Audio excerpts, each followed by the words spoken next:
नमस्कार दोस्तों, आज हम जिस मूवी की बात करने जा रहे हैं वो एक ब्रिटिश मूवी है और वो एक वेयरवुल्फ के कंसेप्ट पर बेस्ड है। तो फिर शुरू करते हैं। कहानी की शुरुआत में जो नाम का एक गार्ड अपने ऑफिस की ओर जा रहा होता है। उसे एक चिट्ठी मिलती है। उस चिट्ठी में लिखा होता है कि उसकी सुपरवाइजर के एप्लीकेशन को रद्द किया जा रहा है और फिर वो दुखी होता है। उसके ठीक पीछे एक बंदा खड़ा हुआ होता है और वो जो को इशारा करता है कि वो ही सुपरवाइजर है, जो उसको कॉन्ग्रेचुलेट करके आखिरी सफ़र के निकल पड़ता है। अगले सीन में जो ट्रेन में अनाउंसमेंट करके आगे टिकट कलेक्ट करने के लिए जाता है। अगले सीन में उसकी मुलाकात केट नाम की एक लेडी से होती है, जिसके साथ उसकी बहस हो जाती है क्योंकि वो अपना टिकट घर पे भूल गई होती है। जो उससे जुर्माना वसूल करके आगे के टिकट कलेक्शन के लिए जा रहा होता है। आगे जो की मुलाकात नीना नाम की एक लड़की से हो जाती है, जो अपने फ़ोन पर बात कर रही होती है। बहस करने के बाद वो उसे अपना टिकट दिखाती है और फिर जो आगे चला जाता है। आगे जो की मुलाकात एलन से हो जाती है, जो उसी के साथ ट्रेन में सफ़र कर रही होती है और फिर बाकी के पैसेंजर्स को खाना परोस रही होती है।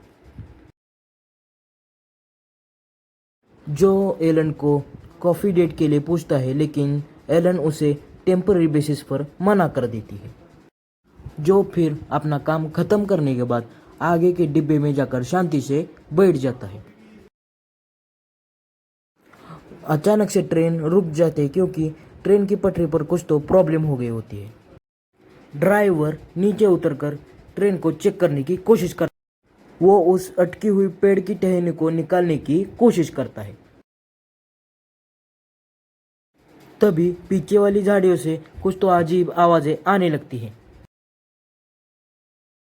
तभी ड्राइवर चौकन्ना होकर पीछे देखने लगता है और फिर पूछता है, कौन है वहाँ? तभी अचानक झाड़ियों से एक बड़ा सा दानव उस ड्राइवर पर हमला करके उसे खा जाता है और फिर उसे पूरी तरह खाने लगता है। बहुत देर तक वो दानव उस ड्राइवर को खाने लगता है। जो और एलन ड्राइवर का इंतजार करते करते बाहर आकर चेक करने लगते हैं। अगले सीन में जो और एलन ट्रेन के हायर अथॉरिटी से हेल्प मांगने की कोशिश करते हैं, लेकिन वो अथॉरिटीज उन्हें मना कर देती है।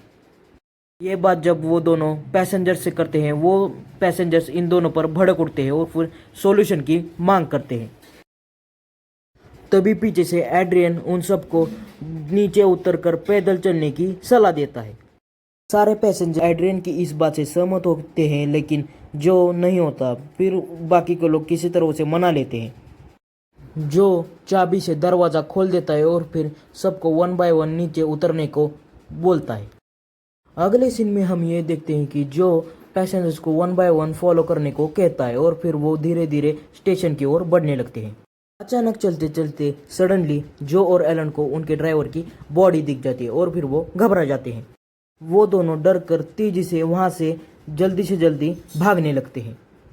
सभी लोग डर के मारे ट्रेन की तरफ तेजी से बढ़ने लगते हैं। सभी लोग जल्दबाजी में ट्रेन में चढ़ने की कोशिश करते हैं। उस जल्दबाजी में जेनी आंटी सबसे पीछे रह जाती है।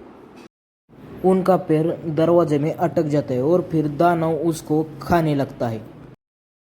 बाकी के लोग उन्हें जल्दी से अंदर खींचने की कोशिश करते हैं।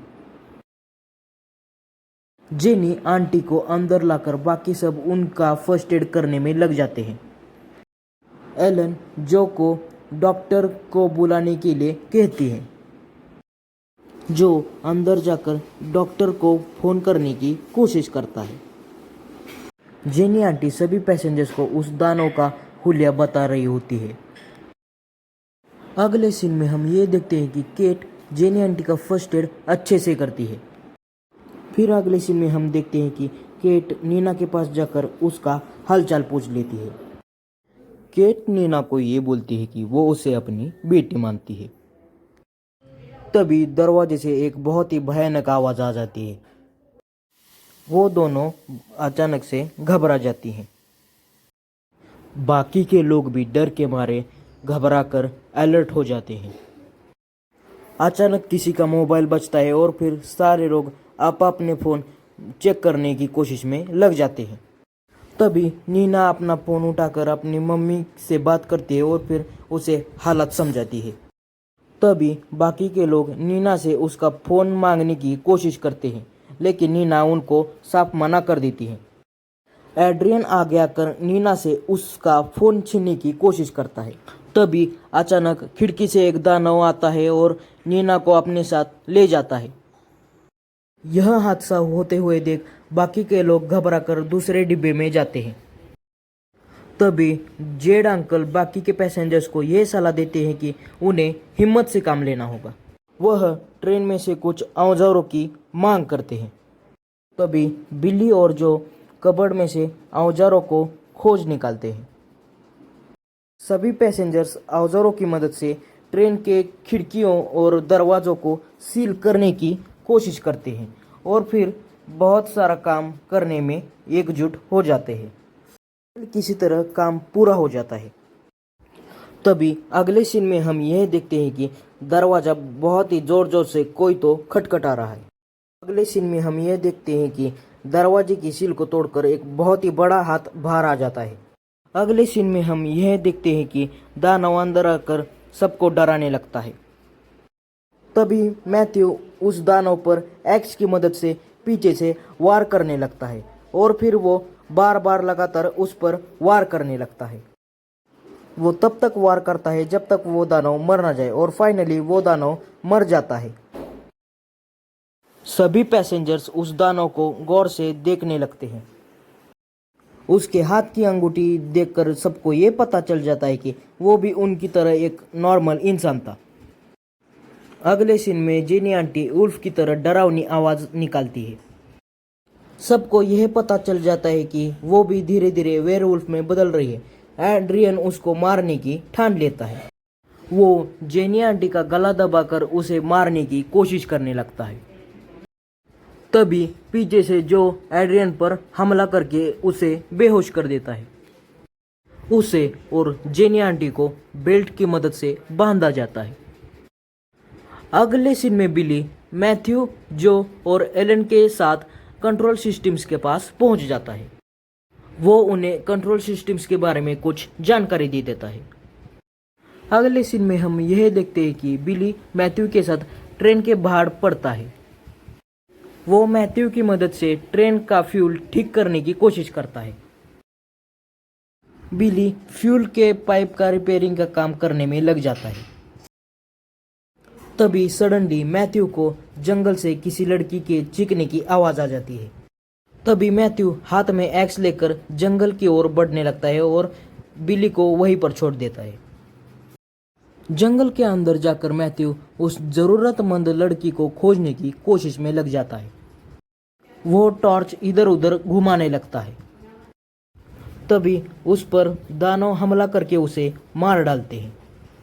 बिली फ्यूल के पाइप को अच्छी तरह से ठीक कर देता है। कंट्रोल सिस्टम में ग्रीन सिग्नल आता है और फिर ट्रेन चालू हो जाती है।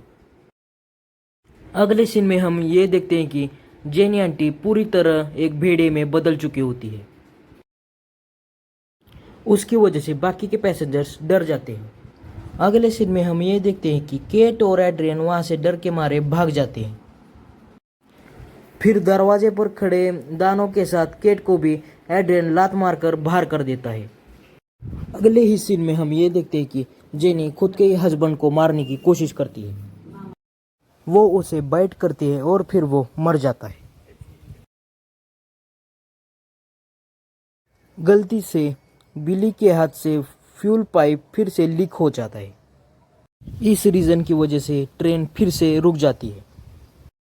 अगले सीन में हम ये देखते हैं कि जेनी आंटी एड्रियन पर हमला करने की कोशिश करती है। एड्रियन डर के मारे खुद को पीछे घसीटने लगता है। तभी पीछे से जेनी आंटी के पेट में जो रॉड घुसाकर उसे मार डालता है। तभी अगले सीन में हम ये देखते हैं कि एड्रियन जो और एलन के साथ थोड़ी सी बहसबाजी करता है। वो दरवाजे की चाबियां लेकर जो और एलन को अंदर ही फंसाकर बाहर चला जाता है।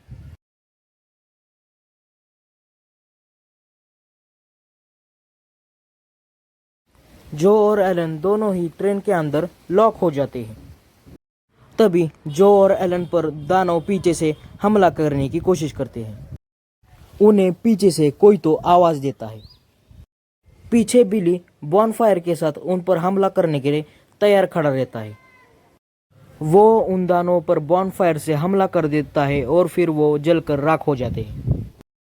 इसी मौके का फायदा उठाकर एलन और जो वहां से दरवाजा खोलकर भाग जाते हैं। वो दोनों जल्दी से जंगल में से रास्ता काटते हुए भागने लगते हैं। तभी अचानक से उन दोनों को पीछे से दानवों की आवाज आने लगती है, जो अपनी खुद की जान जोखिम में डालकर एलन को आगे बढ़ने की सलाह देता है। एलन किसी तरह अपनी जान बचाकर रेलवे स्टेशन पर पहुंची जाती है।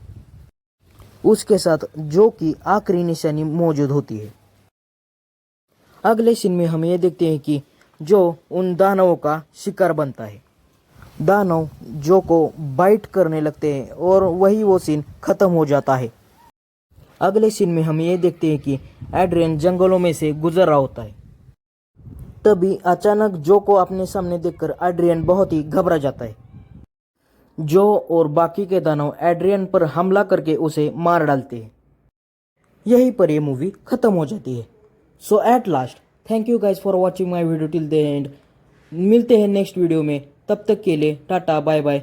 Also share, like and subscribe to my YouTube channel and also press the bell icon for new notifications.